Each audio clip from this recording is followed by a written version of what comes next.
ArakNet and Phenom Productions presents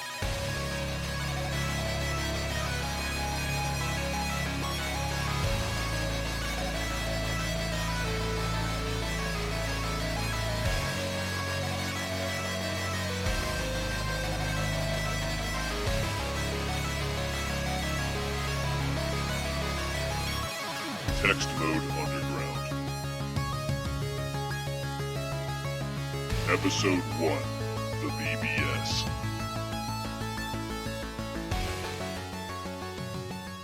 Ten, 9, 8, 7, 6, 5, 4, 3, 2, 1, 0. Welcome to Textmode Underground. This is our first podcast covering the underground BBS and Textmode scene. This podcast is planned to be a series featuring a different main topic of discussion each episode, as well as our thoughts on recent and upcoming happenings in the scene. I'm Daniel Kelly. I go by the handle Anachronist. My tag is ANST or ANST. I'm the sysop of Absinthe BBS, the badass Amiga board. Also, I'm an Amiga Textmode artist with Impure, Legacy Crew, and Void, as well as a door and mod creator with Phenom Productions. Smooth, would you like to go ahead and introduce yourself? It's Lawrence Manuel, aka Smooth. You'll also see me tag all of my artwork as either 5M or Smooth. I'm part of the groups Blocktronics, Impure, and also Legacy Crew. I'm an ANSI artist, Petsky, and ASCII artist. And I also do mods and doors for Phenom Productions. I run the infamous board Inc. 2 BBS. It's just one of the core systems on ArakNet. Kick ass. All right, well, first off, we want to give Master Boot Record a huge thanks for allowing us to sample his kick ass track, ANSI.SYS, for our program.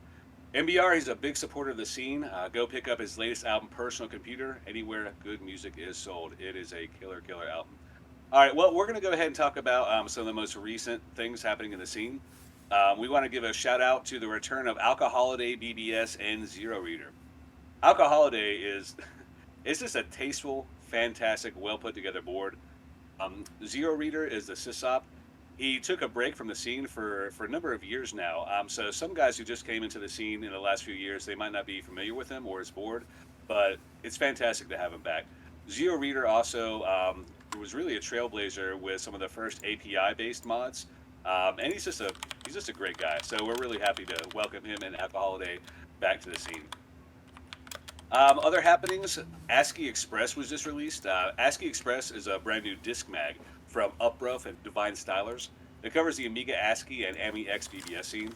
It lists charts from ASCII Arena to SE, AMI-X BBS stats, and has some other killer features. It's created by Go280, Dino, KP, Spot, and it has work from Dipswitz, Mortimer Twang, the legendary Skin, and others. The production was inspired by the Impure Express from last year. I think they did a killer job with it. So if you haven't seen it, go ahead, download it. You can grab it at all kinds of different places like Demozoo, Go280.com, other Demozine sites. It runs on Amiga 500 or newer Amigas. So you can also pop by Absinthe BBS because you know we have it available. Speaking of Absinthe BBS, just released the newest version 1.99D of Sky Raiders. If you have not played Sky Raiders, you're missing out on one of the most killer BBS doors. I've been working on this thing for years. Pop on by and check it out. We just had one of the biggest, if not the biggest, demo parties in the scene happen. Revision 2022 was a huge success as usual. So all of the main demo sceners, ASCII artists, ANSI artists. Personally, I'm boycotting it because they're mashing ANSI. They're mashing code page 437, Amiga Topaz, and Petsky together, and have some really weird ideas about Amiga art. So I'm not doing it, but I want to keep this positive, so we won't go into that too much. However, for the demo scene, music, etc., Vision 2022 is fantastic, so I hope everybody did enjoy that part of it. Smooth, you had a couple of things that you wanted to bring up? Yeah, so one of the things is the author of Oblivion to XRM, Michael Griffin, otherwise known as Merciful Fate, has just returned back to the scene. He's been busy with real-life things and also with school and work, but he's going to be taking some time off and begin working again on OBV XRM2 and also to finish up his Ether terminal software. So, keep a lookout for those. Oh wait, The The Etherterm didn't that have some like Amiga ASCII art for the front Yeah, end? yeah, it did. It did That was have killer. it did have some topaz art on there, for sure. Yeah, I remember that. I remember seeing that, man. Oh, okay, cool. Yeah, so it looks like we'll have something else besides SyncTerm and Netrunner to pop in. That's awesome. The other thing that just recently came out, well, not that recently, but Legacy Crew Pack number 4 finally has come out after a full year of collecting artwork. The one thing that we tried to stand out from the rest is that outside of having some killer artwork, we wanted to make sure we provide a tribute to bulletin board artwork. You know, Amen. there's not that many artists out there that continue to develop for the BBS community, but I felt they needed some love too. And I did a couple of title logos for Mystic, Remote Access, Renegade, and Iniquity 3. Iniquity 3 is the new software that's being developed by several people, art wise and development wise. But on the development side of the house, it's I Spy Human Fly. And it's gonna have some nostalgic feel with text mode art, but at the core of the software, it's gonna be introducing a lot of modern features. So be listening for it on either Discord.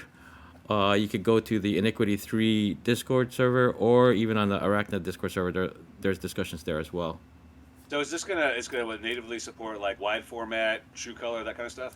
Yeah. So I was telling a lot of people on the ArakNet Discord server, and even on the IQ3 server. For sure, everybody's gonna remember Iniquity BBS in general, but there's so many BBS softwares out there that's got the 80 by 25.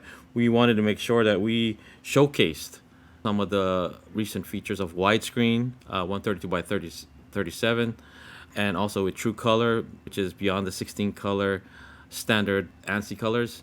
So I'm And saying true color, but is that the same as 256 colors, or are we talking about true color when we're supporting anything beyond 16, the standard color palette?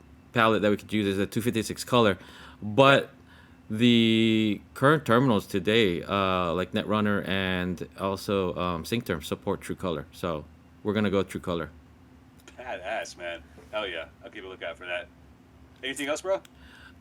Yeah. So on the Phenom production side, there's some really cool mods and doors in the works. One of the door games that's being created is by Crimson. Crimson's working on a 7-digit slot game, door game. It should be out within the next month or two. Cthulhu is working on Delish, and Delish is basically short for delicious, and it's a recipe manager door that he's working on. I'm Damn, hold on. I didn't even know about this. I cook all. If I'm not BBS, I don't cook it, man. That sounds awesome. Dude, we need it, right? I mean, Yeah. for the most part, a lot of us have been stuck at home throughout the pandemic, and Right. we haven't been able to eat out as much, and so of course we've been cooking a lot at home. You know what? I'm not, hitting those weights. You know what I'm saying? Every day. Yeah, no, I've been cooking all the time. So that's awesome. Yeah, I'll definitely look out for that mod. Actually, you know what? I have one that I've been working on, kind of on the slide, but it should be released, I would say, within the next month. It's called Lunatic. It's for Amiga CNET. So Oh, very Amiga cool. CNET does not have a built-in TIC file processor. TIC files are the method that FTNs use to hatch files throughout the network. Hmm. So most modern packages, in fact, all modern packages, will just automatically route those files to where you want them to go. CNET doesn't have that right now, so I went ahead and made it. It's running on Absinthe, but I'm going to release it for everyone. I'm just going to put in a little extra functionality, such as a light bar menu for sysops to customize where they want various files. But definitely, if any of the Amiga guys are listening, that should be out, I would say, within the month. Oh, nice. Yeah, I've been working on a new drop file for Mystic called Phenom Drop, and I've been constantly working with the rest of the members of Phenom to see what else what other data we could add in there. The main part was to detect what terminal is connecting so that we can support some of the more advanced features, like the widescreen, with the extended color palettes, and also loadable fonts. Loadable fonts is a new thing that everybody's been messing around with, and I wanted to make sure that we could exploit that as well. Who is that guy with the that Apple II BBS that's been using loadable fonts? You know what I'm talking about? Yeah, it's the sysops name is Skip Thompson. Yes, that guy. That guy is doing some. I lots of respect go out. If you're Wonderful listening, work. man, yeah, much respect. I was really impressed with how you used the loadable font feature of modern terminals to push out some really killer designs from an Apple II. Like literally, guys, if you're having issues making cool stuff for your BBS, I don't want to hear it. This dude's on an Apple II, and he's putting out badass work. So yeah, Skip, good job, man. Skid did a great job, and the Phenom drop file that I've been working on. The reason why I've been working on it too was that it's a way to make your mods or door games responsive. What I mean by responsive is like on the web, everybody's making mobile type websites where if you resize your screen, it'll automatically conform to it, and it switches up the layout to fit any specific device. Okay. Well, when you're logging in with your terminal, whether you're logging in at 80 by 25, 132 by 37, or even higher, right? Most times you're stuck with a static size mod, meaning that everything is being delivered to you at 80 by 25. Well, I wanted to create this drop file so that you could actually pull that data from the drop file to figure out how wide the screen is and change up the look of your mod. Like I've got that last caller mod. I'm not sure if you remember, but I had that last caller mod that I displays do. different amounts of data depending upon how wide your screen is, and it also returns back X amount of rows depending upon how tall it is. Right. So it's not going to be a static height and width, but now it can actually be a more responsive layout for data. And I've got that going for last callers. I got another mod called Scrawl, which is a one-liner mod, which is also going to do the responsive layout thing as well.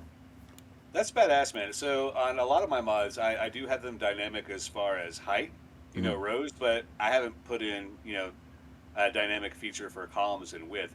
Yeah, no, another mod that's on the back burner right now, but it's one of the things that I wanted to work on for Mystic BBS was Huh? Synchronet had created its own avatar system, and it's been out for quite some time. Everybody's been using it, and then of course, you created one for CNET, which is amazing, but Thanks, bro. we're lacking it on the Mystic side.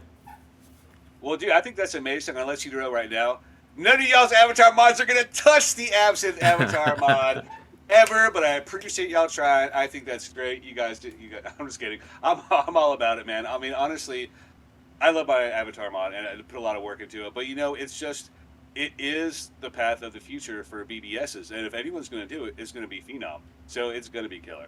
It is going to be killer. I think it's absolutely wonderful that you're working on it, man. Yeah, I mean, we're always trying to innovate. I mean, it's something to create a mod that's similar to someone else, but we try to innovate as well. So we want to introduce some new things to the BBS community. Well, bro, I mean, I'm thinking one of the things that you're going to do with this avatar package that I did not do with mine is you're actually going to support higher terminal size, like wide format avatars. Isn't that right? Correct, correct. That's badass. Yeah, so I think that's really fantastic, and I know all the Mystic guys are really excited about that because that is something that Mystic has been lacking. So I look forward to knocking that out. I did have a couple of things on the coming up soon, but I want to go ahead and get into the show, and then we'll probably go ahead and circle back. Sound good? Sounds good. We're going to have a main central theme for each episode. So we are starting this one off with the BBS. So we're going to be talking about design philosophy, the process, running a healthy active board, and that's really what this show is all about. So we're going to go ahead and jump into it. So first, we want to talk a little bit about the design philosophy behind a BBS. So let's say that you don't have a BBS yet. You want to jump in. It seems like something you've always wanted to do or something you do want to do. Where do you start? Well, first, you want to think about what you're going for. For me, a BBS is a lot more than its functionality. So if a BBS is just for its file system or for its games or message board, then honestly, I feel that it's just a suboptimal way to do any of those things. You're going to have better ways of serving files. Games with better graphics, sound, you're going to have better message boards out there. But when you put those components together with a strong theme, a community, unique content, it is more than the sum of its parts. It is a singular experience. Well-designed boards have a feeling of their own when you spend time with it. So for me, So for me, it reminds me of this interview. So there's an infamous chef out there. It's a chef called Marco Pierre White. That's the guy who trained Gordon Ramsay, and he made him cry. Or as Marco says, like, I did not make Gordon Ramsay cry. He made himself cry. This dude. Anyway, he had an interview back in 1998 while Gordon was still his apprentice. So Gordon was shooting for 3 Michelin stars for a new restaurant of his. And Marco was talking about it in an interview. And he said that a 3 Michelin star restaurant is all about the package. When people walk into the place, even though they may not be able to see Gordon, they should be able to smell him. So for me, that applies to a well-crafted BBS as well. The sysops personality should be felt throughout the board, from the art style to how they arrange the areas, to the topics in their message boards, to their file selection. You know, BBS, it's not a website. A BBS is a sysops home. It's usually running in his home. And to me, it should feel that way. So how do you feel about design philosophy? What goes into it for you? Well, Yeah. I've always felt that, like when I first started to get into bulletin boards, just being able to see the sysop take part in discussions, knowing Yeah. what they like or dislike, I'm like, oh my god, we have some stuff in common. Right. Therefore, I can actually talk to this person. And for me, whenever I see a sysop active on his own board, right, it's not just an empty box sitting there, that's just turned on for everyone to connect to. There's actually someone on the other end that you can share ideas with, and just knowing too that they're also looking to continually improve their boards. Not so much on the graphic side, because not everyone is an artist like you and I. And the biggest issue I have sometimes is that some sysops try to be too creative with their menus, Okay. where where the usability worsens, meaning that it's hard to navigate throughout their board. You know? Oh, you're talking about like something that looks like an engineer made it. In other words, you have someone just puked options all over one page. That kind of thing. Yeah, it's like it should be. I try to look at things like keep it simple, stupid, right? Or Yeah. group them together so they make sense, or you have certain commands next to each other. But there's times where some systems tend to put too much information that is just overwhelming, and you're looking on the screen, trying to find the main areas. Things like going to the message area, file area, the door section should be Dude, easy honestly, to you the know eye. what? I'm glad that you brought that up because I go onto a lot of, I'm not sure if it's just Mystic or just a lot of software packages in general, but I'll go to their message reading interface Hmm. and it's just a bazillion options. Like, okay, I just want to read a damn message and I have to sit here and look at literally 30 options all on the same page. And I just really think that all could be streamlined, Right, right. So, all right, good deal. I'm going to take it step by step here a little bit. So having a strong, philosophy in a BBS. Smooth said, "Kiss, keep it simple, stupid." In other words, have things, don't have too much going on. Make it a smooth experience. See what I did there, and that really resonates with me. For me, my big point is really to make sure that you have a strong theme. In other words, you have an idea of what you want for your board. A good thing to do would be to pick, what you're interested in. Are you into horror movies? Have a horror movie themed board. Are you into Yeah, model trains? Make it, the train stop. Something, but have a strong theme. No one cares if it's Billy's BBS, okay, Billy? No one cares. They don't even know you. They don't care if it's Billy's BBS, but they know they like horror movies. They know they like model trains. They know they like fantasy novels. They know they like. It doesn't matter what it is, but have a theme in mind. Have a raison d'être. Have a reason for it to live. A reason for it to exist. So once you have your theme, most other things fall into place. You'll know what kind of art that you want. You'll know what kind of file sections you want. You'll know what kind of message board topics that you have. So come up with a unique thing and make it something that you're passionate about.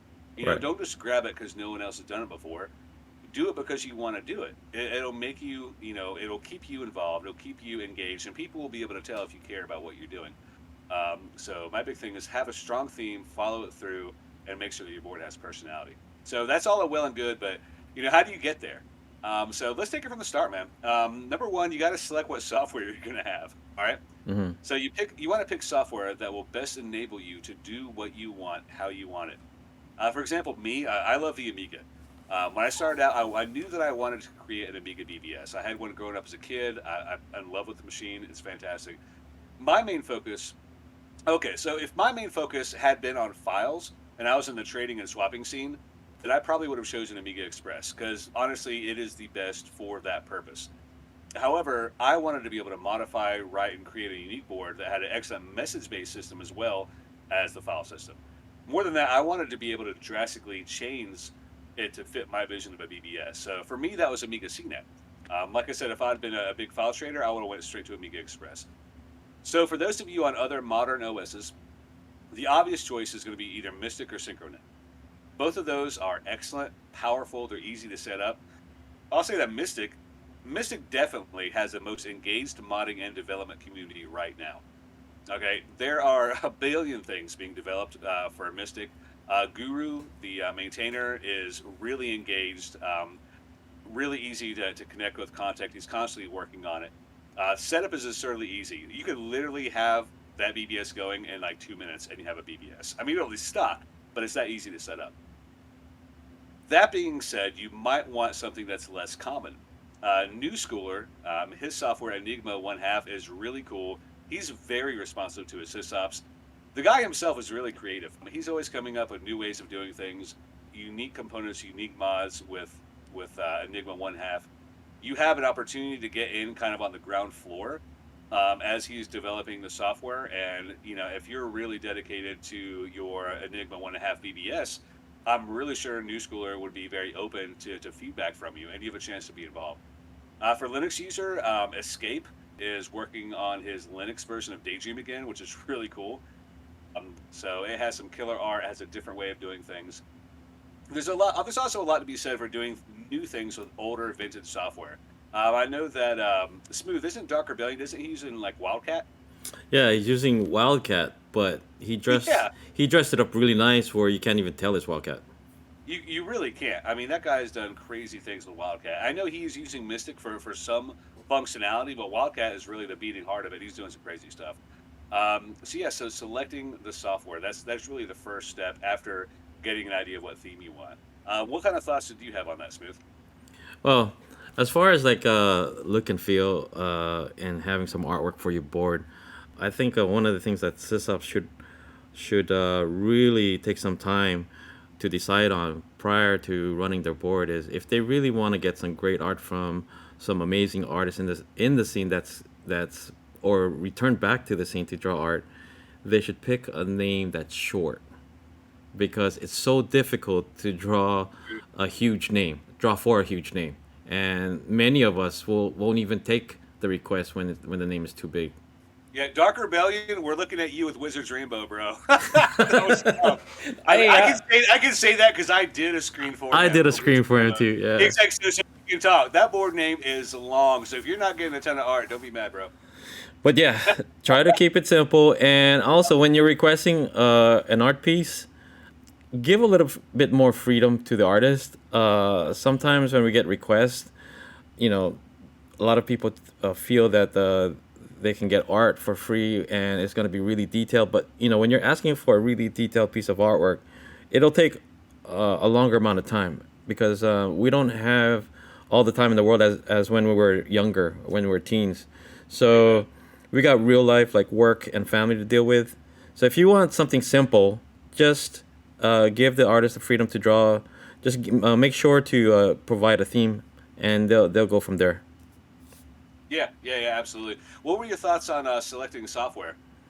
As far as selecting software, I would say, you want to give yourself some credit that you're pretty tech savvy, but if you don't want to do much configuration and editing of so many different things, Mystic is fairly the most easiest software to run. I've checked out a bunch of other softwares, and other than Mystic, I actually love Enigma. Enigma's got a lot of forward-thinking ideas. In fact, authors that are creating like systems like Cyber BBS or Daydream or even the new Iniquity. All the authors that are working on these software like Escape, Nugax, and I Spy Humanfly, they've all taken a look at Enigma to see how certain things works, because they like bits and pieces of what he did, and they're looking to incorporate it in their own software as well. So much kudos to New Schooler for inspiring them with some really cool ideas. Yeah, I've got a number of respect for New School and the stuff he's doing, man. He's just grinding away, always coming up with new stuff. I love it. I really like what you said about knowing how tech savvy you are before you come into it. That is really important. For example, I know a lot of guys that go by Absinthe. They're like, "Hey, I want to start an Amiga CNET BBS." Yeah, but then you find out they've never even been on an Amiga, so they can't even Amiga yet. They don't know how to use the shell. They don't know how any of it works. It's alien to PC, and it's very different from Linux. It's its own thing. Not to mention, CNET itself is really powerful, but you got to be able to code. If you want to be able to set things up in a very intuitive way and don't really plan on writing and modding and hacking into your own stuff, then yeah, Mystic, absolutely. Enigma, absolutely. Those are definitely the ways to go. But if you do have some coding chops, you know what you're doing, then you can definitely look into some of those kind of off the beaten path software packages. So we've covered, forming the idea, selecting the software. So we'll talk about the process a little bit. So after you have your software, you have your idea, you're messing around with it, you're putting it together. Give some thought beforehand on how you want to organize your board.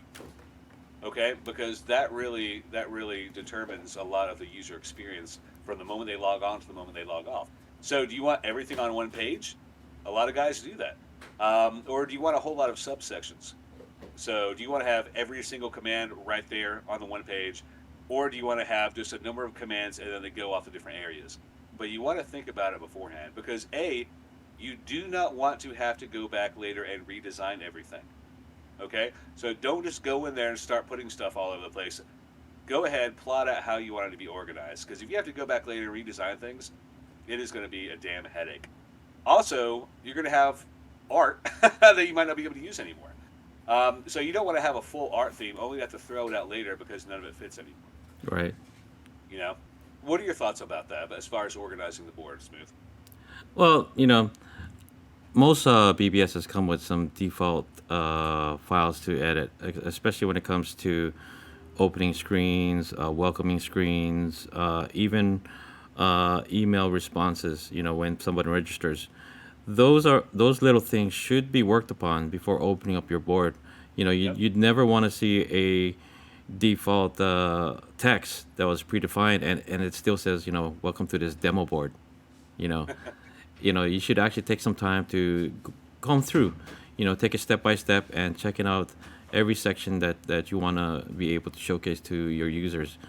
I, for one, feel that I'm not sure about you, but for my board, there's not a lot of people downloading. So, and no one that stays more than an hour on my system. So, the time bank, I've always been looking at maybe taking that offline, because I don't see anyone using that piece. Yeah, I've got to say that probably depends on the nature of your board. Right. I will say I do have some downloads on it. Most people aren't downloading on the board, but some do, and that's fine. That's just the nature of where we're at as far as being BBSs now. It doesn't mean that I don't still put a whole lot of effort into having a kick-ass file selection and I keep it current. But that's just the nature of the beast. As far as the time bank, I do have a lot of users that use that.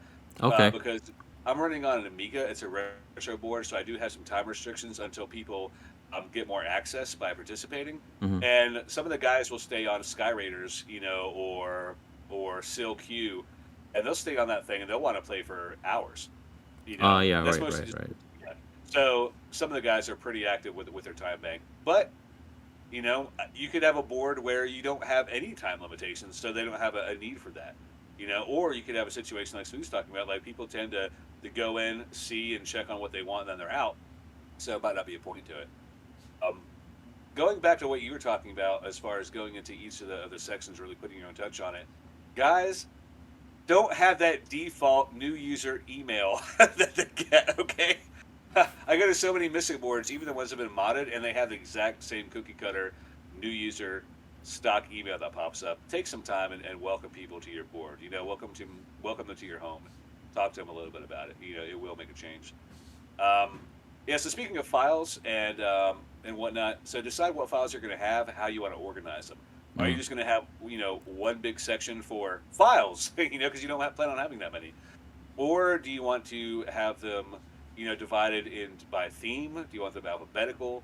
Um, do you want to just have all kinds of files, or do you want to limit files, according to the theme of your board? So give some thought to that before you start putting files in folders. Otherwise, you're going to have to move everything later on when you decide to change it. So have a solid, outline of how you want to organize your files first before you start moving those files in, because it is a pain in the ass, man, to move around all those files again. Well, one of the things that I was thinking about too, Anachronist, is that you know a lot of our bulletin board softwares have like access levels, and I know recently we've been messing around with adding reward system, because I know Enigma has one built in. I know you created one. I've got one in Ink 2 right now, but I'm not doing much with it. But what I was looking to do with the point system is that once a person achieves a certain level, that it would automatically upgrade their access on the board to give them more time. Kind of a, Absinthe already has that, baby. It does. I know, but that's what I was working on, to actually give an incentive to the user to post more, Yep. or upload more, and that way, Yep. if their access level is increased, they can have more time. I mean, it's a way to bypass the whole time bank system, but Yep. it also kind of inspires the user to actually be more active on the board. And I can tell you, so I came up with the point system a couple years ago, exactly with that in mind. So once they get a certain amount of points for logging in, certain amount of points for uploading files, points for posting a message or responding, things of that nature. And it has worked. I have seen people actually start to get involved. They'll look for things. They'll start combing through things to respond about. They'll upload some files. They start participating to get more time, so they can do things like play Sky Raiders or whatever they want to do. And that was fantastic to see. Now you will have users that are like, "Oh, this is bullshit, man. I do not want to have to do this just to get more time." Well, you know what, man? I don't want you on my board anyway, Labor. Kick rocks. I don't care if honestly, if you think that becoming involved by responding on a BBS or uploading some files is a pain, then why are you here, man? So I think that is a great thing to do. Now I want to balance that by saying that initially I did make the access levels too restrictive. In other words, my access levels are their degrees. They're based on the degrees of Freemasonry and yada yada yada. So there's the very bottom level. I didn't give them enough time. It was too draconian. It was too strict. So make sure that you give them a reasonable amount of time, but that they'll definitely want more. Right.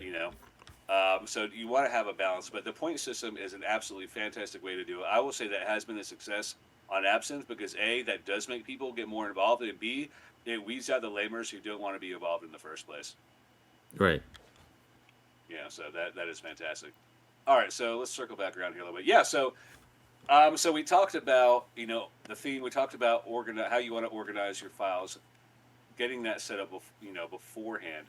Also, decide what FTN networks you're going to have. Man, this could be a whole show talking about FTN networks, but the message board is really the beating heart of a BBS, and FTN is those are networked message boards.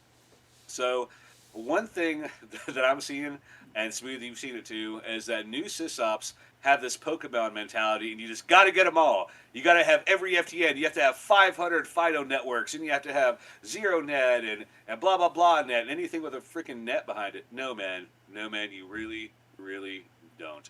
Because what happens when you have a bazillion, mail networks, is someone logs on, they get spammed with hundreds and hundreds of new responses from all those different echoes, and they don't read or respond to a damn one. I can promise you. Smooth, can I get an amen, bro? Amen, man. I mean, That's what I'm talking about. especially when you log onto boards that scans every single network on Every one of them. and We don't care. and I know you're just like me, that once you get on, you're like Q Q Q Q Q Q. You're trying to quit. I am. I'm trying to spam back the spam. You know, like, And get me out of here. and honestly, when you have a board and you've got either local or even FTN, network message areas, Yep. people have to realize that when users log on, you are like the coach of the team. Okay, that's how I see it. And when they see the coach or the sysop being involved in their local message areas or even on their FTN message areas, they're like, oh my god, this guy is alive and he's posting, and I want to be on the board that there's stuff going out, not just coming in, because I've been on many boards where it's just a lurking board. People go in there just to read and nobody posts, you know, and it's sad because No, you're absolutely right. Yeah, you're absolutely right about that. I mean, the message board I was saying, earlier is the beating heart, of a BBS. Let's talk a little bit more about that once we get into the maintaining the healthy board section of it, okay, because I'm sure we could talk a whole lot more sure, about that. But sure, yeah, but circling back, you want to select what mail networks you have. So looking at which ones are out there. There are tons of great ones. ZeroNet is cool. FidoNet is classic and has just about everything you could want. Now, are they all very active? Not so much. But look into who's on the different networks. Are there there are theme networks out there. So decide which ones you're going to have. Don't get them all. It's a bad move as a new sysop. It will spam your users. They don't care, and they're just going to mentally check out. Trust me on that. So pick a few, go with it. Like on Absinthe, I have my local message board, which I'm very active in, and my users are too. And I have ArakNet. I have one. Because ArakNet's all you need, y'all. ArakNet's all you need. all right, But that is cool. it is an invite only, so it takes a little work to get ArakNet. So you will want to probably pick somebody else at first, unless you can find a number of Fido message boards that apply to your theme. Less is more. Less is more. Pick a few and be active in them, and your users will be too. The only other thing that I see that people are adding too much of, I'm starting to notice where some boards have more than one or two game servers. I've logged on one where he had like Dude, yes, like yes. four or five. I mean, With it, some of them with the same games on them. and that's the thing, right? I mean, if a couple of them have the same game, which one are you going to log on to play? Because you want to be able to compete and have your scores compete with users on a specific server. I mean, you don't want to necessarily play the same game on multiple game servers on the same board, right? Yeah, no, you're absolutely right. So the sysop, the new sysop is sitting there. It's like, I have 10 versions of Lord running on my board, and meanwhile, you have 10 guys who called, and every one of them picked a different version to play, and they're all like, "Where's everybody at?" See, what I liked one time was that I think it was Hawk, Uh-huh. on Black Flag. He created a tournament style game with Lord, Right. and he Yeah. invited all the artists from B7 and I think it was Fuel at the time to play, and people logged on and played, and that's what's Awesome. fun is because they know where to go to play a specific games to compete with one another. I mean, it's so difficult to try to figure out, hey, an acronist, which game server did you go on to play that game? I want to compete against your score on that game server. Like, what if your system doesn't have that same game server, right? It'd be like, oh, it's a waste of time, you know. Yeah, I mean, honestly, I took all game servers off of my board, but that's just me. But that really is the heart of it. It's just like when you don't want a whole ton of FTN networks on your board. You don't want, and once again, it's that Pokemon mentality. Most boards that I go to, you go on and they're all like, we have 200, 300 games. Yeah, but no one's playing them because you have 200 or 300 games. Select select a few that are great games. Ideally, even ideally something that has to do with your theme. But, especially if you're on PC or Linux, on the Amiga side, we're not quite as blessed with the rich and vast history of door production that the PC and Linux side is blessed with. We do have some, but not like you guys. So you have a ton to pick from. So pick a few and push them. Play some of them yourself. Whether it's Usurper or Lord or some of the games off the beaten path, preferably. Look for some of the games that maybe not everyone has, but just pick a few games, get active, and get your users active in them. Because if you have hundreds of games, no one's gonna play them, bro. I promise you. So Smooth, thanks for bringing that up, man. That was an Well, absolutely fantastic choice. there's one game server that I'd like to plug because Okay. all of the games that's on his game server is written by him, and Oh, okay. it's the one it's Oh, Black, wait, are you talking about Black Rock, BCR? yeah, Black Rock, because Dark Is it Rebellion, BCR? I think it's BCR. yeah, Yeah. Yeah. Okay, you're right. Yeah. Okay, that is the exception. So number one, so that's by Dark Rebellion or Shooter. So and he only has a couple games on there. He has Freedom Train, from here to Eternity. I think was his first one. Then Freedom Train, which I played a lot of, yeah, and then he has a brand new game, Insomnia, which is really killer and really unique. But so if you are going to pick a server to have his because they are unique games. They are some of the most high quality productions in the scene. Period. yeah, So that is. Thank you for bringing that up. That is the exception. yeah. I It's think not that's Black Rock, like I said. It's BCR, which is Black Country Rock. Sorry about that. Oh yeah, no, I think that was me too. Yeah, Black Country Rock. But definitely have that one. It's absolutely fantastic, and it is not a spammy game server. It is the only way to play three of the most fantastic games, really out there in modern door development. So yeah, so big plug, big shout out to Dark Rebellion, who's doing really great work. So we've already talked about organizing the board, deciding how you want to organize it, not putting too much stuff up there, making sure curation. You want to curate the items you have on your board. But now you've decided how you want to organize your board, but it's all stock. You don't need art. So how do you get all this sick art that's out there that we see in the scene? So you want to start reaching out to artists and art groups in the scene and put in art requests. But you want to do that. This is key, guys. After you have already put work into your board. Okay? I can't tell you how many requests I get to do art for a new sysops board, and they say, "Well, yeah, well, it's all pretty stock right now." Well, well, all right, bro. Well, why am I going to spend time drawing for a board that likely won't be around next year, or Hmm. this lame? It's lame as hell. If you put in work to set something up and you're customizing your board, then artists they're going to be more willing to give you our time.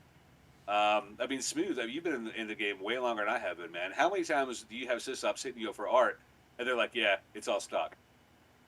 All the time, man, all the time. And there's some stuff that people can actually design themselves. Not everything has to be an art piece.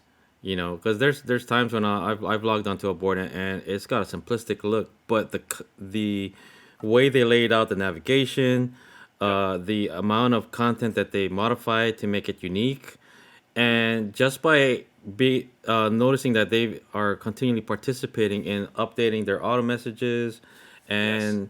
and taking some time to even install some local games, like local to the board, not just the game server. I put a lot of kudos to those sysops because they took some time to actually modify their system. Exactly, exactly. So if we see that you have a strong theme, you've put thought into it, that you've set up your board well, that you're putting in files into your file sections that are they're quality curated files, that you have a well organized message base, and that you are actively posting in your message board. Maybe you try to do modifications the best you can on your own, like you put together some custom menus or some custom features. But any of that, once we see that you've put effort into your board and that you're serious, then we're willing to take our time, Of course, and do some art for you because we for want to sure. support you because sysops are they're the soldiers out there. They're the soldiers out here, making it happen, keeping our scene alive. And to be honest with you, BBSs are the only real world use applications of text art, guys. Like text art is great, and a lot of us do it for its own sake. But the only thing that actually needs text art are BBSs. So we want to support the guys who support us. So if you put work into your board, have a strong theme first before you come to the artists and art groups. If you come to us, the strong theme, like my theme is, I don't know, my theme is dinosaurs, or my theme is 1960s retro futuristic sci-fi. That's something cool. I But can do that. that's the thing, man. I'm sorry to cut in there, You're anachronist, good. I'm terrible about it. You go ahead, man. but the fact of the matter is that there is a lack of boards out there that have specific themes. I mean, I remember reading a post one time on Facebook where someone asked, like, all these boards, they've got the same files and they've got art. I mean, are they all art boards? I mean, how do I know which board to go to? What's a Yeah. go-to board? And it's hard nowadays to even specify, like, hey, like you said, there's a bulletin board that talks about building up your old monster card. I don't know where they have a board where they talk about lowriders. Or I don't know, they have a board that talks about e-games. Some of these things are lacking in the community, and gotten to a point that everybody just has the same thing like everyone else. And it would be nice. I'm not saying that everybody should go out there and make changes to your board right now, but it'd be nice to see what sysops like to do. What are their hobbies? Logging into their local areas and going, hey, I share that same hobby. I want to talk to that person about it. There's other users in here that have the same likes and dislikes as I do. I want to be able to share some ideas. Those are the kind of things that I would like to see more of on bulletin boards, because there are even networks where all we do now is just read. It'd be nice too to see sysops actually post new messages, to start new discussions. That'd be great. You have to do it. You definitely have to do it. All right, so we talked about reaching out to artists and art groups. And how do you actually? That's one thing I think of. So how do you reach out to artists Okay. and art groups in the scene? So check out 16 Colors. 16 Colors is pretty much the scene repository for Textmode art. So look through some of the packages, the packs that are put up there. See which groups are doing the kind of art that you like. Reach out to them. You can just do a Google search for the groups. Pop in a Discord and try to find them. Stop by any of the BBSes and just ask, hey, how do I get in touch with Impure? How do I get in touch with Blocktronics? How do I get in touch with Legacy Crew? And just come by. Do be respectful, polite, and realize that an art request is a request. Okay? It's saying, hey, can someone do this for me? Someone might say yeah. Someone might say no. But it is a request. So do keep that in mind. But I will tell you that if you continue to put in good work to your board, you will get noticed, and there will be artists that want to work with you, especially if you have a cool theme. Because artists want to draw things that they like. They want to draw things that are different. So if you wanted to do something like, I don't know, old horror movies like old Dracula, the Wolfman, Mummy, Creature from the Black Lagoon, I guarantee you there's an artist like, oh hell yeah, let me draw that stuff. Have a strong theme, you'll probably get a strong artist. All right, so moving out from that, actually, I do want to put in another thing. I think that there are probably a lot of text artists out there that don't know they're text artists. Because I will tell you, when I first started my BBS and got into the scene as a sysop instead of a caller, I had no idea that I had artistic talent. My mother is an artist by trade, and that's how she makes her living. I always thought that skipped right over me. I had no idea that my muse would be a computer keyboard. I had no idea. I picked it up and I got serious about it. I got kind of obsessed with Amiga ASCII and Amiga ANSI, really, and kept studying it, kept studying artists, kept developing my own style. And now I'm very happy with what I'm doing in the direction I'm going in. And I never would have had any idea that I could be, a text artist if I hadn't tried and put in real effort. So if you're having, issues finding art for your board, then start studying the art that's out there. Start studying artists over the years. Start putting in some work. Try to draw some basic things. Look up examples. There are some tutorials out there, not as many as I would like, but there are tutorials out there. Maybe reach out to some of the artists for tips. You might find out that you're a text artist. I promise you there are a lot of you guys out there who don't know that you have the talent, because I had no idea until I actually started trying. And the other thing too, to that Anacris, is that by sysops or even just normal users, trying out the different softwares to create text art, they'll actually gain an appreciation of those that are good at it, because they'll find out shortly that it's not as easy as it seems. And No. it took Right. it took several months to even several years for a lot of us to perfect our art.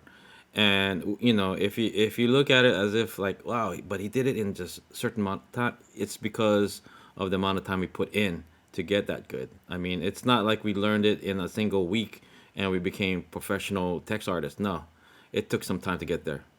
Oh yeah, man. My first stuff was crap. My first stuff was crap. And in fact, but over the years, you constantly can see your progression if you keep working at it. But keep working at it. Study, the techniques of the artists who have come before. I mean, we're all standing on the shoulders of giants. The art scene has been around for decades, decades. So there's always something to learn out there, and then focus on. Well, you know what? This honestly will be an entire episode by itself, so we'll move on from that. Okay. But basically, that's how you reach out to artists and art groups. Right. Make sure that you put in the work first. Make sure that you have a strong theme, and while you're at it, see if you can draw some text. Try it out. You never know. And if you can't wait and you need to get some art real quick, I gotta plug Luciano Ares, also known as Enzo.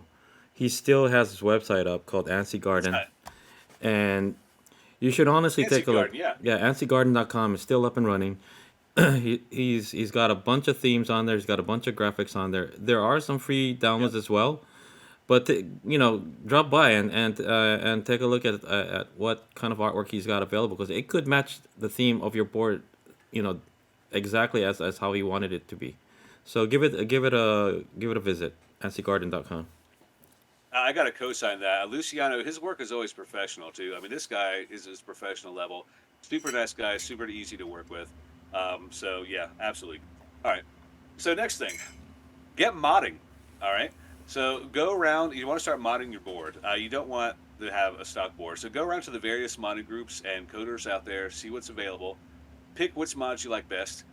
The mods that you like best are going to be Phenom mods because we make the best mods. Um, but I don't know. There is a ton of material There's out a there lot out for there. yeah. Yeah. There's so much. So you're gonna find a bazillion one-liner mods, a bazillion, walls, a bazillion, all kinds of stuff. Top 10 callers, top downloaders.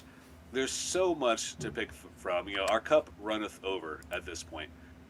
So pick which ones match your theme, which ones match the feel of your board. Don't just use the ones that came with the software package. So definitely do some research and really see what's out there. And it doesn't have to be a brand new mod. You don't have to have the same mod that just popped off the assembly line like everyone else. There's a lot of really great stuff that came out, back in the 90s. And some of that retro stuff is really cool if it's a good fit for you. So see what's out there, see what's available.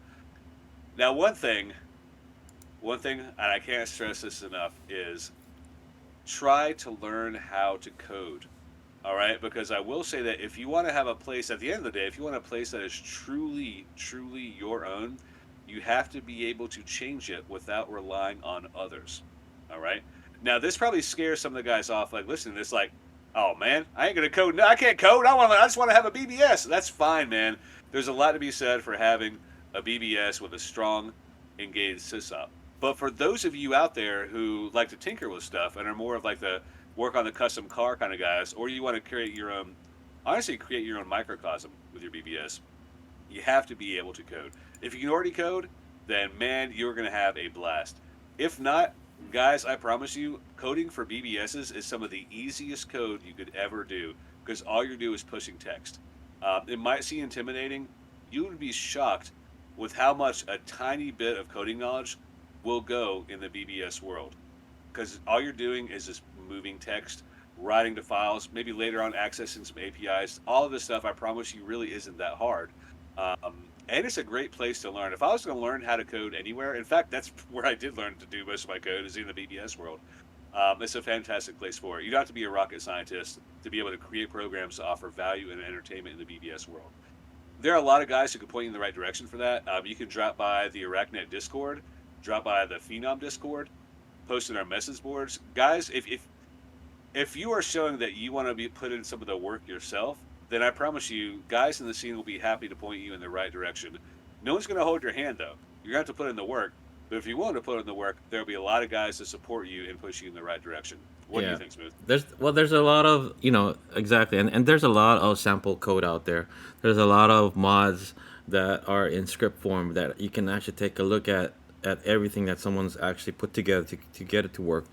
And there's people out there that are willing to help, and the key word is help and not do it for you. So ask the questions as detailed as you can, and people will be happy to respond with some answers, or even just to guide you in the right direction to get you going.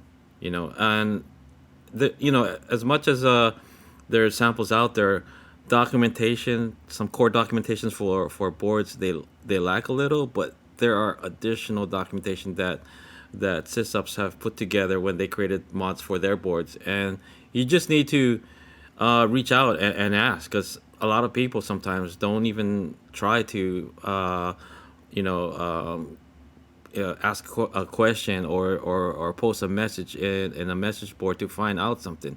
They're just reading to see if it's posted, and sometimes people don't post if you don't ask. You know. Yeah, I mean, a lot of guys are intimidated. They come into the BBS world, they don't know anybody. It's like they're at their first day of high school, and they're holding their cafeteria tray, looking at the tables, and all the tables are filled with people shaking their heads. Like, it's not gonna be that bad. Just put down your tray, man. Everyone's cool. But yeah, definitely go on, ask some questions. Like you said, a lot of people won't ask; they'll be embarrassed. Man, I promise you, it is not embarrassing to say, "Hey, where can I go to learn how to code some NPY or NPL? How do I learn to code some Python for BBSs, or on the Amiga side, some AREX or coding in C4?" Well, if you do learn how to code in C4, then you do have your work cut out for you. But I am more than happy to point someone in the right direction and say, "Hey, here are some examples of files you can just open right up and look at the code." You know. Oh So yeah. here's some, here's an example, like, hey, this file is a great example of, pulling out data and parsing it from a text file, or here's a great example of accessing, JSON from an API, or here's a great example of just how to print text to the damn screen. No problem, man. We'll shoot you in the right direction, but don't keep coming back with stupid, with tons of questions that show you haven't put the work in. Go there, do the work, and then if you have some honest questions, I love seeing people that are willing to start, learning. Well. A good example is like Poly 420. Mhm. He came into the scene, and he went right to work. He didn't know anything about code, and started learning how to code on his own. He asked questions every now and then, but that is a guy who is clearly willing to put in the work himself. And you know what? Everyone's cool with him because he's putting in the work himself. So be like that. Well, another great example, and it was me. I'm not ashamed to ask a question, even as stupid as it may be, because I want to find out how do I get to do something. One of those things that I actually reached out online for on Facebook was Skip Thompson. When he did those mods on it, it's an Apple bulletin board, for God's sake. Right. When I saw extended font usage, the first time I seen it was by using SyncTerm and logging onto a Synchronet board, because Synchronet board is in sync with a lot of the new features that come out with SyncTerm. The developers of SyncTerm and Synchronet actually work together to be able to merge some of their ideas together. And when I saw an Apple bulletin board run by Skip Thompson that was utilizing this, I was like, how in the world did he figure it out? That was Yeah. a flex. That was definitely a flex. And no one was asking. I'm looking at what he's doing, and I'm thinking to myself, like, that is such an amazing feature that another bulletin board software is using, and it's an older system. It's not a newer or modern system. It's an Apple bulletin board. So I reached out to him on Facebook, and I says, Skip, tell me how you did this, and he broke it down, and I loved it. And I actually, from the detailed steps that he gave on Facebook, I was able to follow them and got it to work with Mystic. And a lot of people didn't believe it at first, but when I showcased it online and I said, "Hey, look at this! I'm using extended fonts, but not just to add these graphics to the font, or using, say, Old English and making my font look different, but I figured out that with extended font, something that we used to do before, where we were saving a file as an XBin, we can now display it as standard ANSI, but with the extended font being sent through as a base 64 text, and it's great. And it wasn't. I wouldn't have figured that out if it wasn't for the help of Skip Thompson, and I got to give him kudos for that. That kind of attitude is really, really great, to see in the scene. Now, I do want to say that, when you reach out for stuff like that, when it's for some type of core feature, that's a core feature of sync term, that Smooth want to learn how to utilize, like Skip was doing. Um, but if someone created something, I would say super custom for their BBS, they wrote custom code for it. Don't think they're going to hand you the keys to the kingdom. They're probably people do have to keep some things to themselves, but something like that was a really inventive use of a core component. Then yeah, reach out and ask, because he might be a great guy like Skip, and point you in the right direction. So that really covers the section for creating the board. So now I want to get into running a healthy active board. And Smooth really hit to the heart of it earlier when he talked about, we're going to keep harping on this, guys, the message board. Because BBS is an acronym for Bulletin Board Service. It's not an acronym for File Board Service or Game Board Service. It stands for Bulletin Board Service. Now files are important as well, but there are much better ways to get files that use the most advanced BBS. Okay, if you look at boards and platforms that focus near exclusively on files, I promise you will see that their user base is stagnant and has been for a long time. If it's a bulletin board that is just focusing on files, I'll say this again, that's just focusing on files, it's going to be the same guys that have been going to that board for years, if not decades, and they're not going to be engaging new people. You might as well just run an FTP, all right? I mean, I'm kind of opinionated, that's my opinion, but it's a damn good one. And I promise you look out there, that's what you'll see. Now, message spaces, however, messages build and engage the community. It keeps them coming back to spend time. When you post a message and you get a response on a BBS, it's almost like you're checking the mailbox to see if there's mail in there. It's not like something popping up on Facebook Messenger. There's a different feel to it. Dudes get excited about that stuff. I see them call in, and the first thing they'll do is they'll go to see if they have a response. I don't do that on my Facebook. Eventually, I'll see what kind of backlog I have of people messaging me, but this is a special thing. It's a special thing about BBSs. You want to remember that your BBS is your home. Your BBS is your home. It's a man's castle. When you invite friends, or a lady's castle too, when you invite friends over, you don't throw a to-go box of food at their face and close the door, okay? That's not what you do. You sit down, you pour a drink, you hang out. So in order to do that, you have to be actively engaged, and Smooth brought this up earlier. He was so right. You have to be actively engaged in posting new message topics on your board and respond to the messages that are there in a reasonable time frame. If you don't do it, your board's going to die. All right? Because people will come back, they'll check. If they call in 3 times and you still haven't responded to them in a reasonable amount of time, they'll probably just check out, or if they don't see new message topics being posted up, they'll assume your board is dead. We talked about FTNs earlier. You cannot depend on FTN traffic, networked mail. You cannot depend on networked mail to be a substitute for an active local message board, because other boards, which are probably much cooler than your board, have it too. So they'll just go to the much cooler. Now I'm not saying that's always going to be the case. Keep working on your board. You'll have one of the most kick-ass boards out there.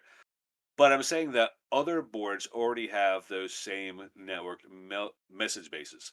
So they'll just go there and read it. So be active, post new message in your message board. Don't throw them a to-go box in the face. Also, get user feedback on what is working on your board and what isn't. All right. So some new feature that you just put in, you might think is really cool, but it might be hella annoying to other people.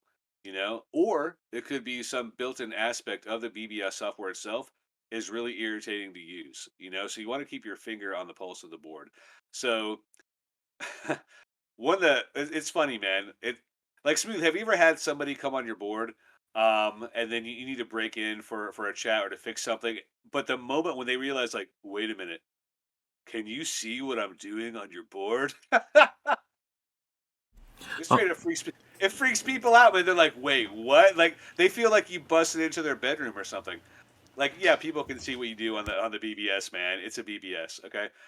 But there's a reason why you do want to. You don't want to be rude, and you don't want to spy somebody on your board, because that is rude. You want to give them space and give them privacy. But when you do have a new feature, or if you want to see how people are interacting with the flow of your board, you do want to actually see how people interact with it. And you will see people tripping up on maybe a new feature you put in. You might see people tripping up on something that's built into the BBS platform itself. So you're going to want to change that. What do you think, Smooth? Oh yeah, for sure. Totally agree with everything that you're saying, man. I've always felt that you know we don't necessarily know what everybody's looking for, and sometimes we do need to inquire to our users to see, are there anything that they are looking for? Is there anything about the board that's not working for them? Especially like I always feel like I've made my navigation easy. There's times where I might go through my board, on a regular basis, and then find out later, like, oh my god, this section is actually difficult to maneuver through. I, Yep. I'm wondering now whether users stop logging on because of that, you know. No, And you're absolutely right, man. Like I put in this big, crazy, fancy file processor called Thoth that does all these kick-ass things. It ties in all these different classic Amiga file processing mods into my mods. Well, you know what? I started paying attention, and there's this one guy. It's Dino. I'll give you a shout out. And he came on. He is a file trader, so he's moving around all the latest, Amiga files and whatnot. And he's like, man, this is crap to use. It takes forever. And when I started looking at it, I'm like, he's right. So I made this thing. It seemed really, really cool to me. But to someone who wanted to upload a bunch of files, it was absolutely miserable to use. So I'm working on changing that. I never would have known if I hadn't gotten feedback from him about it. well, the other thing that I remember a user telling me at one time, and this goes back to our discussion about having a themed board, right? Because when we're on Facebook or even on Discord, we tend to post mainly in areas that are BBS related, correct? Yep. Yep. And the thing is if you've got a themed board, you can now extend to other areas on Facebook or Reddit or anywhere else and say, hey, guys, for those of you that are having discussions about growing in a garden, right? Sure. There's this amazing bulletin board. It's not a website, but there's this amazing bulletin board that they have discussions about what they do to actually grow summer vegetables or winter vegetables, and download the software and connect to this address. But when I go on Facebook and I log into, like, say, bulletin board BBSing 2.0 3.0, the main users of those areas are sysops. It's not even just users; it's mainly sysops. And if Yeah. the sysops that are there are not actively involved in their own BBSs, what are they actually sharing in there? Nothing. Yeah, Nothing. nothing. Exactly. They're just having it be like, oh, I'm so ironic. I have a BBS in 2022. Like, okay, man, you have a lame BBS in 2022. That's terrible. But yeah, and hey, during COVID gardens are a thing. A whole lot of my friends when started looking around and going, you know what, man, growing my own food. That's probably one of the only good things that came out of that terrible plague. But yeah, so people will be interested in that. So reach out and say, hey, come by the board. Some really cool stuff happening. We're sharing, gardening tips. Sharing some of the solutions that we come up with for gardening in a small enclosed environment. Any of that kind of stuff is really. And I got to tell you, I haven't been very good about that. I think it's easy to get to have your vision so constrained and so laser focused on adding new things to your board that you forget to get out there and really network. But I do have a section coming up where we talk a little bit more about promotions, so I'll save it for that. But that is a great point. So yeah, you want to get user feedback on what's working on your board and what isn't. And also, if something is tripping someone up that's part of the actual BBS platform that you're using, whether it's the message interface for Mystic or it's the file interface for Amiga CNET. If you're learning to mod, that's a great first mod. See if you can go ahead and alleviate that and improve it, um, with your own coding, or find if there's a mod out there that takes care of that issue because there probably is. So moving on a little bit, you want to actively post news items from the sysup, letting people know what you're doing with the board. Let them know what you're doing with the board. Let them know what's coming up, or honestly, just anything really. There's a wasteland of dead, inactive boards out there. Let your callers know that you're not one of them. So you can talk about, say, hey, this is a new file section I'm working on. I'm working on a file section that deals with, ham radio. So I'm trying to upload a bunch of how-to manuals, or hey, I'm working on coding my first game. This is the game, check it out. Or you can be like, hey, what's up, guys? I just got back from a trip from Las Vegas. This is what happened in Las Vegas. Here are some ideas. Just let them know that the board is actively being worked on and that you're actively alive. So if you go on a Smooth's board, you'll see he has a cool scrolling, news interface up there. If you go into my board, I've got a whole custom mod for it that's always letting guys know what's going on. Most of the best boards I've been on have. If you go on Shooter's board, if you go on to Wizards Rainbow, he's got a great updater right there that lets people know what's going on with him personally, but also what he's doing with the board, and that really shows a lot of life, and goes a long way, I think, to have people coming back and checking in. All right, so best practices. All right, so we talked about a lot of that actually. We talked about not having as many FTNs as possible, not having every door, in the world. Here's another thing. I'm struggling with this as well. Having a ton of stuff at login could be a lot of fun. And having a really, and you want to have a really cool login sequence. That's for sure. It's kind of like your login sequence is kind of like a show, a little journey you take people on as they go to your board, and you put a lot of your personality there. But man, it can get out of hand. Okay. You can go to a board and you're sitting there like, okay, I've now wasted all the time I had on my lunch break to go to a BBS just trying to log into the damn BBS. I'm a fan of custom login options, and I see a lot of boards do have this now that either let you skip all of the content, or see just the highlights, or get the full sequence. All right, it shouldn't be a chore to log into your board. Let users decide if they want to view the new files or messages, or just skip them. Don't force them to look at the new files. Don't force them to look at the new messages. Give them the option. This is something that I've personally had to improve with my board. And now I do have extensive options for letting you skip just about everything or see just the highlights. But that was something I've struggled with. So don't try to stuff your entire BBS into the login because it's obnoxious and people just don't enjoy it. What do you think, Smooth? I'm to tell you the truth. I'm one of the people that's guilty of that sometimes. And For shame! For but shame! but you know I say what? good day, sir. But I've been looking to shorten that process, Right, because I too end up bypassing a lot of that on my own system. right. Right. But yeah, given that you received high enough access, you can actually do a quick logon, and that bypasses a lot of those intro screens that they see. But there are some intro screens that are important for users to see. So pick and choose. There are like news. Yeah, news. I no matter what, you're gonna get news on my board because I might have a critical Yeah, item up there that's saying, "Hey, this section is down," or "Hey, this board will be down at this time," or yada yada yada, or "Hey, there was a crash." So I would say news is one of those things you can't skip. But honestly, this is my personal opinion. I wouldn't even tie the ability to skip to access level. Just let them do it. Now, I do have okay. So on Absinthe, whenever there's a new user, the new user automatically gets the full sequence. hmm, On their second call back, then they can access. They can either do ultra fast, fast, or normal. That way, they see what the board has. yeah. Um, but then in the future, they can always skip it. So Well, there's just a cool mod that's available in Mystic by default that I think a lot more Mystic bulletin board sysops should use. It's a way to show a file once, and it won't show it again until that file's updated.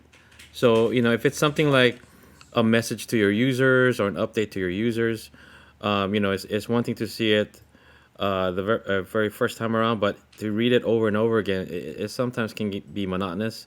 So yeah. if it doesn't have to display at every single logon, you might, for Mystic BBS, I'm not sure about other softwares out there, but there is a script file available for seeing something only once. Okay, yeah, something like that would really be perfect. Um, Here's another best practice. So this is something I recently learned the hard way. Okay, we're all learning, man. All of us are learning. It might not be applicable to everyone, but many BBS platforms have an option to set an expiration date on accounts after X amount of days of inactivity. Sometimes it's by access level.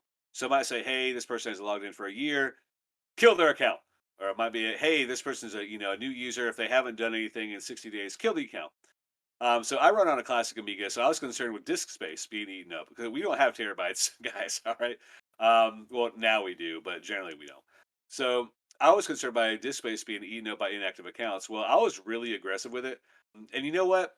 It's a BBS. Some guys just get busy with life, or they lose interest in the scene for a while, or maybe they checked out your board back when you first started and it wasn't as developed, or maybe you didn't have content, online that they liked at the time. But I would have guys that would come back after 90 days and they couldn't log in. They couldn't log in because the board had automatically culled their new account, and a lot of them, I got messages from them, whether it's on Discord or via the board's email, and they just said screw it instead of making another account.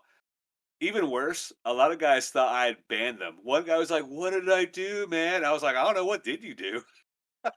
That I looked in and no, man, my ultra aggressive user account culling was the issue. So the whole thing turned out to create a much bigger headache than what it was designed to prevent. The cure was worse than the disease. So, in my opinion, I would not even put an expiration date on accounts, period. Especially if you're running on a modern platform where, a couple bytes or a couple kilobytes for the user file isn't going to hurt you. I would just review them every now and then, like say, hey, once a year, I'm just going to review, some of my accounts and see if it's getting out of hand, see if we need to call any. Again, I think this is probably only a concern for those of us working on legacy platforms, but there are a lot of us. Hmm. But I would just say, for those of us that are, don't put an expiration date on the accounts. It's just going to be a pain in your neck, man. So, Well, I do the same thing. I don't put expiration on any user account. It's a feature available on Mystic. I'm not sure if it's available on a lot of the older legacy systems, but I'd prefer to mark an account as deleted if I find a uh, user that's a trouble user, and then have maintenance purge it after a certain amount of time. But yeah, as far as for standard users, there are people that they run into some issues with time and they're not able to log on your board all the time, or they've gone on a vacation and decided to come back and share some of their experiences, and then they're like, "Oh, where's my account?" Well, I just yeah, I exactly. I just leave them as is so that way they can log in later, and then you find out that that person that was out for like 2 to 3 months, 2 to 3 months later, he's like the most active user that you've got. Yeah, Yeah. absolutely. And you might have a new game that you develop, or a new mod, or a new file section, or whatever, and they come back and you didn't have that before. Especially if you have a new board. So I mean, I've had guys that'll give a call like almost once a year, it seems, and I still want them to call. I want to be there for them when they call once a year. So don't be like me when I first started. Don't put the expiration date on the accounts. It's not worth the trouble. So let's see what else here. Okay, so promotion. So this section is going to be a big case of needing to listen to my own advice. Because I know what needs to be done. I've done a bit of it, but not enough. So I think I touched on this earlier, but I keep telling myself, okay, I'll do a big PR, ad push after I finish this feature or this feature. But you know what? There's always another feature that needs to be modded or put in or art. And so I keep pushing it back and procrastinating and not getting in more users to my board. So I think the moral of the story is don't procrastinate about it. Once you feel that your board is ready, truly ready, let people know and let people know regularly. I got to tell you, this is not the 90s anymore. So for new sysops, a lot of them might have that like if you build it they will come mentality. No, bro, they really will not. They really will not just magically appear from the ether. And yeah, you'll have some people come by, but people have to know about it. BBSing is a extremely niche hobby. Um, there are just not a lot of people out there, so you have to let them know. Social media sucks and is one of the big reasons that a lot of us even use this, but that is a great outlet to reach new people. So I know it might seem running counter to the entire point of having this alternative platform, but the fact remains that it is a fantastic way to invite people to experience what a BBS is and experience your BBS. You're not going to catch any fish by sitting on your couch. You have to go out to the lake. All right. Once you feel your board is ready, go out there and let people know. But I will say one thing: if your board is lame or stock, do us a favor and don't advertise it. I don't want to have somebody with some lame or stock board, but they have a ton of money, so they blast all over the place because if your board is the first experience they have with a BBS, if it's lame, it's probably the last experience they'll have with a BBS. They're gonna think, oh well, I checked out the BBS experience and it was terrible. So just wait until you have something themed, content rich, organized, and attractive. Then, man, blast it everywhere. Let everyone know. Run a Facebook, run a Facebook page. I mean, I have a Facebook page for mine. Um, get involved with communities. Actually, Smooth already knocked this one out of the park earlier. Get together communities that share the theme of your board.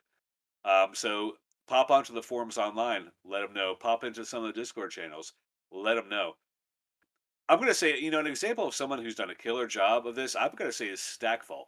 Stackfault runs Bottomless Abyss BBS. So the theme of Bottomless Abyss of is hacking, with an interesting sub theme of being in the deep sea, but it works. It definitely works. Well, he's part of a large community of hackers and hobbyists, tech enthusiasts, and I think he's very active with some conventions for that. They are all calling his board. I think this cat got like over 100 calls in one day. In BBS land, that's a lot of damn calls. Okay. And he did it because he has a strong theme.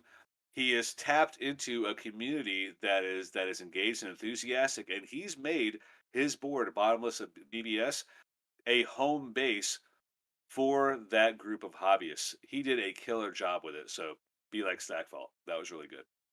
What do you think as far as BBS promotion, Smooth? You know, people should regularly post ads on social medias because sometimes ads that are posted gets buried quickly, especially when people are posting different types of messages in the online groups. So I think there's a actual lacking of advertisement, on social media, and there should be more.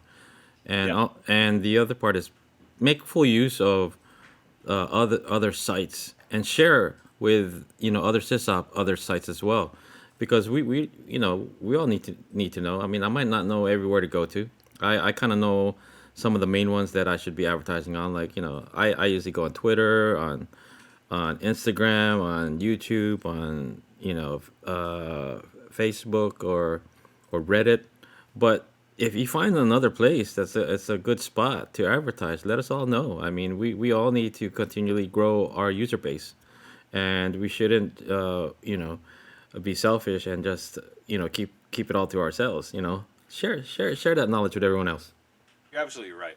I mean, if you have a good, solid board, you're not going to lose your people to another board. And if you are, then obviously you need to do more work on it. But almost all the callers I know, they don't just call. I mean, I do have a couple guys that only call, my board. I'm sure that other boards have that as well, but most of them, like DJ Atropine. If I pop by Black Flag, there he is. If I pop by Ink 2, there he is. I pop by some Amiga Express boards, there he is. And here he is calling my board. So yeah, share the love, share the callers. There's a lot of cool stuff out there to see. So I guess I'll share some of our final thoughts, Smooth. Mine is, if you're interested, because this whole episode, there are a lot of the pro sysops out there. They might have found a couple gems or a couple pieces of advice, but a lot of the guys that have been in this game for a while, they know these things. But if you're a new sysop, or you're looking to be a new sysop, if you want to run a BBS and you truly want to be a part of the community, you have to take the long view. You have to take the long view. Don't go in thinking you're going to have the Tesla Knight Rider BBSs like in a month or even a year. Stay focused on it, stay engaged, keep improving the board and your ability to work on it. Don't get bitter and disillusioned and upset because nobody's calling. It takes time. It takes time. And in the meanwhile, make some friends in the scene. There are all kinds of cool guys, working on stuff. A lot of us hang out on, Discord. Some of us hang out in person, hang out in voice chat or text chat. There's a lot of really cool people working on the same kind of stuff. So get to know some of the people doing some of the same kind of things, while you continue to work on your board and your ability to work on it. And the callers will start coming in. The callers will start coming in. We all like to help each other out. Do that, and you'll have a really cool hobby. What are some of your final thoughts about the BBS? Yeah, so try to log in your board at least 2 to 3 times a week. Don't let it go on remote control too often. Because when something goes down, you don't know about it. If you haven't logged onto your board for more than 3 to 4 weeks or even a few months. It could have been down, a month and a half ago, and you wouldn't have known it. And people that are continuously wanting to log on to play door games or post messages are gonna go, oh my god, that board might be gone. 3 to 4 weeks. If it was a fish, it would be dead. It would be. There's your poor BBS floating in his damn fish tank, looking at you with his big, guilty eyes. Oh my god, that's terrible. Log into your board more than once every 3 weeks. That is for sure. I'm on board. Hey man, I love this shit. I'm about that life. I'm about that life. And you were talking about earlier about being interrupted during your log on to a board, and it's good to see from time to time that there's a live person on the other end, and I've experienced that on your board. You break in from time to time, and also Hawk. Yeah. Hawk used to be the guy. Every time you he is, man. Right? I mean, every time you log on, he'd break into chat. But you know what? He's a personable guy, and it's nice to see someone like him that's continuously breaking new ground in the BBS community, and also for being around as long as he has. That guy is an example of a pro sysop right there. I mean, Hawk, I would say, is the sysop. He really is.